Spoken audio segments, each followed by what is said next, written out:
Baik, kita lanjutkan materi pembahasan kita tentang gradien. Kita masuk ke dalam soal yang kedua.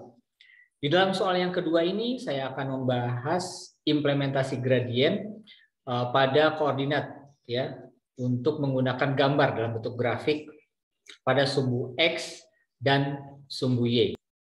Baik, di belakang saya sudah menuliskan sebuah soal terkait dengan gradien.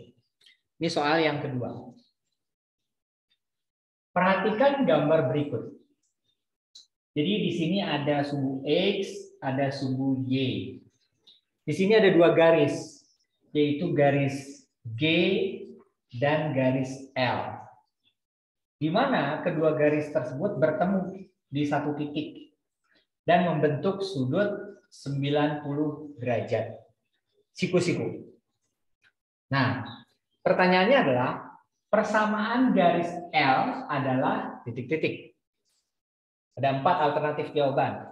Y 2X plus 12, Y 2X min 12, 2Y min X plus 6, 2Y sama dengan min X min 6.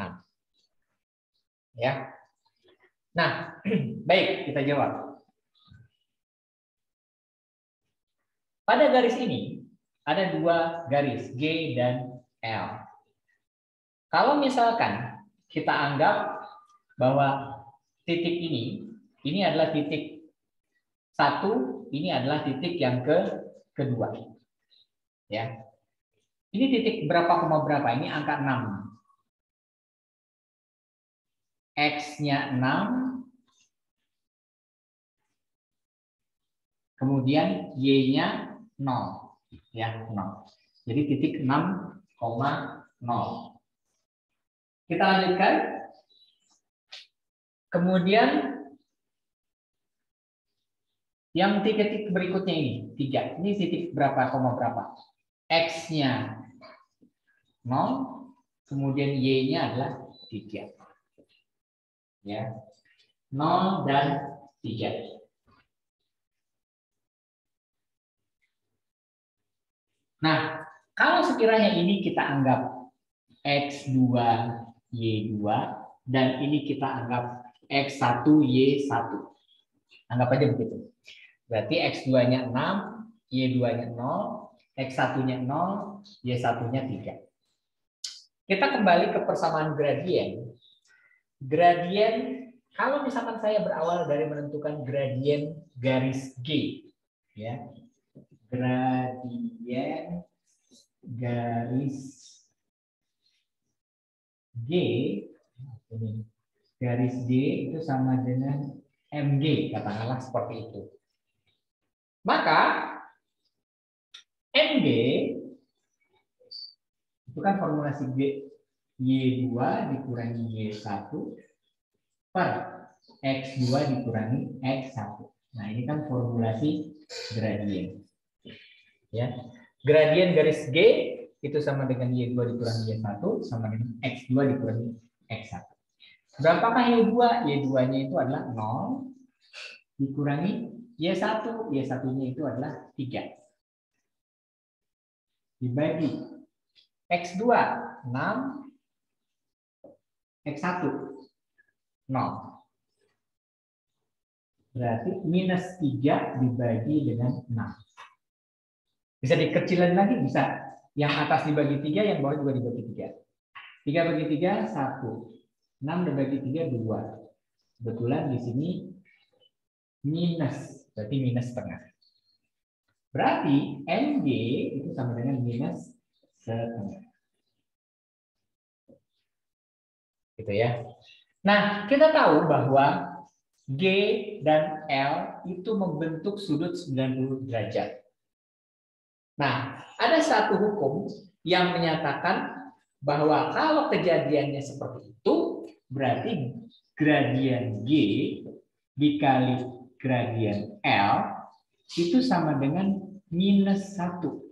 Nah, ini ketentuannya. MG dikali ML sama dengan minus 1. Berawal dari situ, kita bisa menentukan MG dikali ML sama dengan minus 1. Tujuannya untuk apa? Kita ingin mencari berapakah ML-nya. Ya enggak? MG itu sama dengan minus setengah dikali ML sama dengan minus 1. Ya, kalau misalkan saya ingin mencari ML-nya, berarti ML itu sama dengan minus 1. Ini pindah ke bawah ya, dibagi minus setengah. Berarti kan ML itu sama dengan ini pindah ke atas.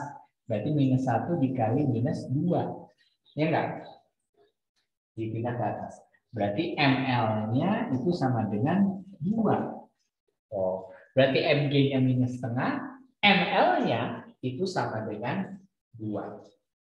Nah, karena garis L melalui titik 6,0, ya enggak? Garis L melalui titik 6,0, ya. Sehingga persamaannya adalah, kita ingat persamaan umum gradien, ya, yang melalui satu titik. Persamaannya adalah Y minus Y1 sama dengan MX minus X1. Nah, ini rumusnya ya enggak? Apabila garis tersebut miring dan melalui satu titik. Titiknya adalah titik 6,0. M-nya sudah diketahui karena kebetulan kita lagi mencari persamaan garis L. Jadi yang ditanya adalah persamaan garis L. Berarti kita masukkan di situ Y dikurangi Y1-nya berapa? 0 sama dengan ML. ML-nya berapa di sini? 2. Dikurangi X dikurangi X1-nya berapa? 6. Ya. X1-nya itu adalah 6. Oke. Ya. Sehingga Y itu sama dengan, ini kan habis ya, 0. 2X 2 kali X dikurangi 2 kali 6 12. 2X min 12. Ya.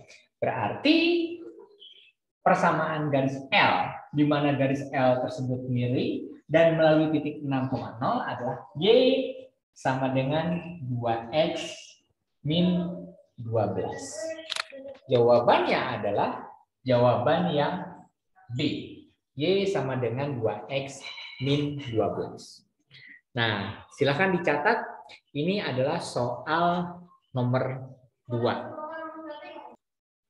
Baik, kita lanjutkan soal yang ketiga, soal terakhir.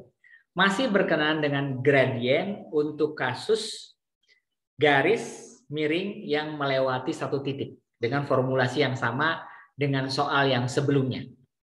Baik, soal nomor 3. Persamaan garis melalui titik Q minus 3,2 dengan gradien setengah adalah, berarti titiknya Q minus 3,2.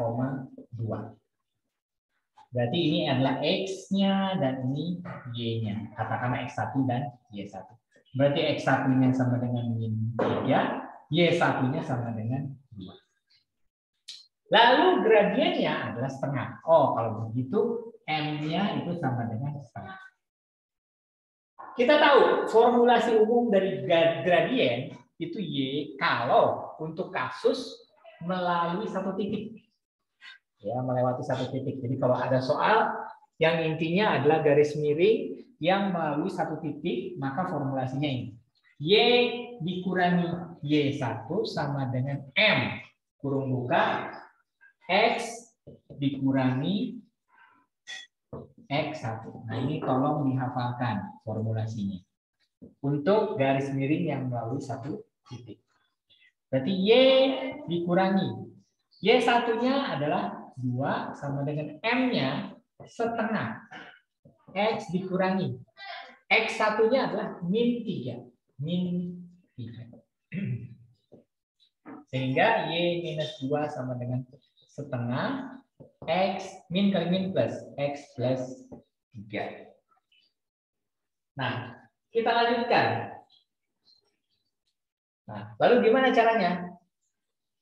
Ya, ini kan sama saja dengan X plus 3 dibagi dengan 2, ya kan?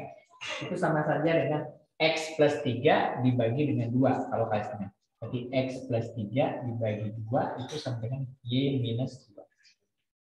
Nah, ini kita bisa kalikan ke atas. Ya, saya sambung sini ya. Kalau misalkan ini dikalikan ke atas, 2 kali Y, 2Y. 2 kali 2, 4. Berarti dikurangi 4. Sama dengan X plus 3. Gitu ya. Sama dengan X plus 3. Berarti, kalau misalkan kita pindahkan ini ke kanan, berarti X ditambah 3 dikurangi. Ini kan positif, pindah ke kanan jadi negatif. 2Y ini menjadi positif. Plus 4 sama dengan 0. Ya kan? Nah, 3 tambah 4, 7. Berarti X minus 2Y ditambah 7 sama dengan 0. Berarti ini formulasinya. Untuk apa? Untuk garis yang melalui titik minus 3,2 untuk gradien setengah. Berarti jawabannya X minus 2Y plus 7 itu sama dengan 0. Jawabannya adalah yang B. Ya, jawabannya adalah yang B. Silahkan dicatat.